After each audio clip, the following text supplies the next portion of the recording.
Let's get more on all of this now with Mahjoob Zweiri in Doha. He's a professor of contemporary Middle East politics at Qatar University. Professor, it's always good to have you on the News Hour. Just listening to what Shadia had to say then about the ideology of taking more land, not just in the occupied West Bank, but now in Gaza, and this being a Zionist ideology. For a long time, I feel that many of those in Israel who wanted that thought it was a bit more of a dream. But because of what's been happening in Gaza, this seems very much more realistic for them right now.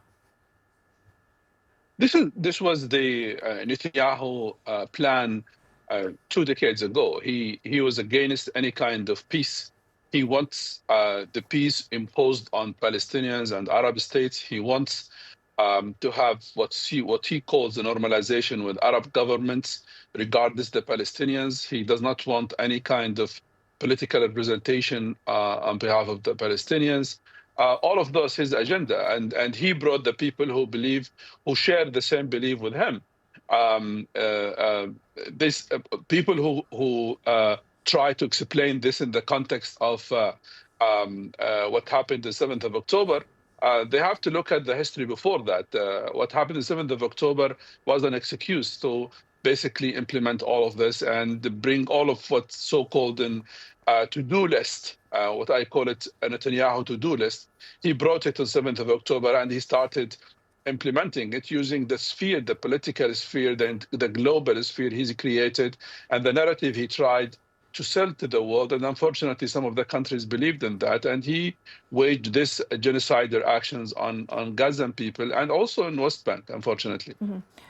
Professor, today the UN is holding a meeting to discuss Gaza, and the UN Secretary General says a two-state solution is the only way to a just and lasting peace. But that solution, and I quote here from him, feels further away than ever before. Would you agree on the statement, on one, that it's further away than ever before, and two, that a two-state solution is still the only answer here? Yeah, I agree with him. The General Director of the United Nations has said a few days ago that words will not feed children in Gaza. And that was the strongest statement I have never heard from someone in his position, far away from condemnation. He believes himself that it's the time to do. It's for action. And I think what's happening now, when it comes to politics, trying to recognize the Palestinian state, pushing to that direction, trying to wake up the fact that Palestinians need to have an independent state. That itself a good response to what Netanyahu is doing in Gaza to change the whole status quo when it comes to the Palestinian in West Bank and Gaza. That kind of policy will annoy him a lot. And I think he was already annoyed by that. And that's the reason why you see all of this, I would say, radicalization position from the government of Israel, because they are not happy of all of what's happening now with the United Nations. Of course, that's not enough to the Palestinians, but that itself is annoying the Israelis. But when it comes to action, with more Western countries, for example, recognizing a state of Palestine, what then can happen to, as you say, feed the children of Gaza? What kind of action does that mean that translates to actually helping people in Gaza and helping them quickly? Look, the issue of action is very clear. The governments, all of the governments, they know what should be done. They know that Rafah cross should be open. They know that Israel is responsible as a occupier of people in Gaza. And here, let me just explain two quick things.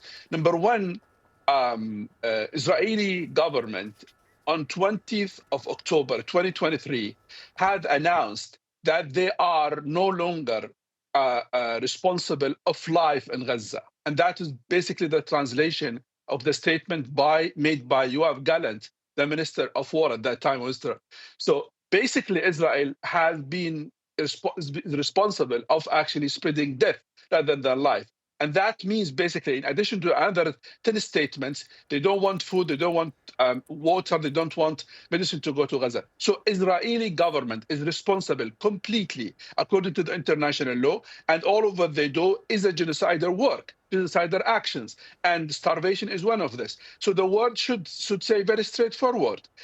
Force the governments neighboring to Gaza to open their borders according to the international law, not according to the Israeli law.